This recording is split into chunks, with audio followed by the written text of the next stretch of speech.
આજે આપણે બિસ્કિટ વાળો ખજૂર પાક બનાવશે. એમાં મેં ખજૂર લીધેલા છે, ગુડ ડેનું બિસ્કિટ લીધેલું છે અને ટોપરું લીધેલું છે.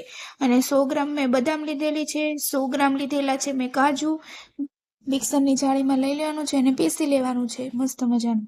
અને પછી આપણે મારે છે ને 3 કિલોનું હું બનાવું છું ખજૂર પાક, એટલે મેં 2 ડોયા જેટલું ઘી મૂકેલું છે, કેમ કે મારો ખજૂર બહુ વધારે છે એટલા માટે. તો હું 3 કિલોનો ખજૂર પાક બનાવું છું બિસ્કિટ વાળો. તો બધો જ ખજૂરના ઠળિયા કાઢીને આપણે ખજૂરને લઈ લેવાનું છે ઘીમાં.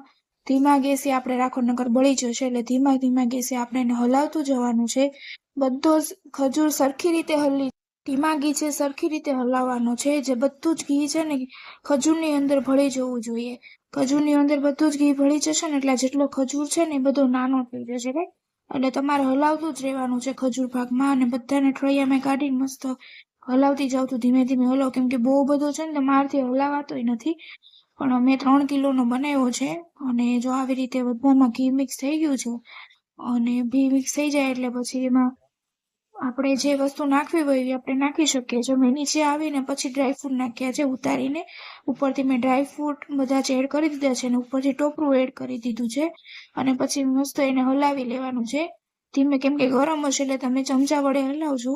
અને હું બિસ્કિટ વાળા ખજૂર પાક બનાવું છું, એટલે એમાં મેં નાની એમથી જરીક અમથું લીધું છે ને વચ્ચે બિસ્કિટ મૂકી દીધું.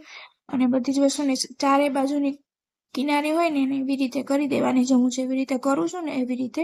અને એની માથે બીજી એવી રીતે લેયર મૂકવાનું છે. અને તમને જે તમારે 2 લેયરના કરવા હોય તો તમે 2 લેયરના પણ કરી શકો. નકર 1 લેયરના કરો તો વધારે સારું છે, અને 2 લેયરના કરો તો 2 લેયરના.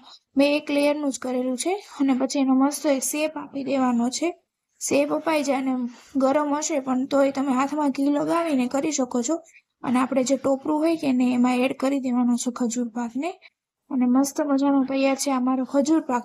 જો અહીંયા સુધી જો મારી ચેનલને જોયું હોય ને તો મારી ચેનલને સબસ્ક્રાઇબ કરી દેજો અને લાઇક પણ કરી દેજો અને કોમેન્ટ કરી દેજો. અને 2 કલાક માટે ફ્રીઝમાં મૂકી દેવાનો છે ખજૂર પાકને, અને પછી કટ કરી લેવાના છે. ત્યાં સુધી બધાને બાય બાય.